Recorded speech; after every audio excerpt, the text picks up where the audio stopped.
Ана жүрегі. Айша ауылдың қарапайым қыз еді. Өмірінде талай қиындық көрсе де, ешқашан мойыған емес.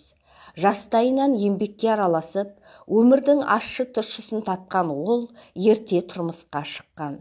Бірақ тағдырдың жазуы сол болды ма, баласы 3-ке толар-толмаста күйеуі жол апатынан көз жұмды. Сол күннен бастап Айша жалғыз ұлымен, Нұрланмен ғана қалды. Айша ұлын еркелетіп өсірді. Әкесі жоқ қой деп ештеңеден тарықтырмай, барын баласына беріп отырды. Киім десе киім, тамақ десе тамақ, қысылса да ешқашан баласына жоқ демейтін. Баласы не айтса соны орындайтын. Тіпті мектепке барғысы келмей жатса да ұрыспайтын. Қазір кішкентай, ертең бәрін түсінеді деп өзін-өзі жұбататын. Нұрлан өсе келе өз білгенімен жүретін балаға айналды. Мектепке кейде баратын, кейде бармайтын. Түнде достарымен қыдырып, күндіз ұйықтайтын. Ауладағы балалармен жиі төбелесетін.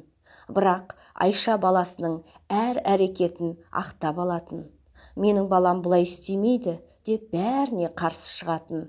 Мектеп бітіргенде Айша таныстары арқылы Нұрланды университетке түсірді. Грантқа түсті деп қуанды. Бірақ ол қуаныш ұзаққа созылмады.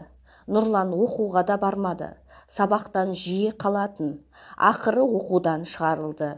Айша бұл кезде зейнетке шығып, азын-аулақ тиын-тебенге қарап қалған. Нұрлан жұмысқа да тұрмады. Қолына ақша түссе, достарымен жүріп, бәрін құмар ойынға жұмсайтын болды. Анасына айтпай, қайта-қайта ақша сұрап алдап жүрді. Бір күні тіпті үйін кепілге қойып, бәрінен ұтылып қалды. Үйдің қожайындары келіп, баспанадан шығуын талап еткенде, Айша есінен танып, жедел жәрдеммен ауруханаға жеткізілді. Бірақ Нұрлан анасының қасында болудың орнына тағы достарының артынан кетті. Анасы ауруханадан шыққанда паналар жер таппай қарттар үйіне баруға мәжбүр болды. Ұлын келер деп үміттенді. Күнде терезеге қарап отыратын, бірақ Нұрлан келмеді. Бірде-бір рет көп ұзамай Нұрлан ұрлық жасап түрмеге түсті. Сол жерде ғана ол анасының не үшін көз жасын төккенін, өз өмірін қалай құртқанын түсіне бастады. Бірақ бәрі кеш еді. Қарттар үйінде бір бұрышта Айша отыр, қолында баласының бала күніндегі суреті. Жүзіне мұң ұялаған іштей. Бәріне өзім кінәлімін. Тым қатты жақсы көрдім.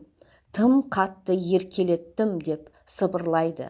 Бұл оқиға шынайы махаббат пен тәрбиенің тепе-тең болу керектігін көрсететін ауыр тағдыр.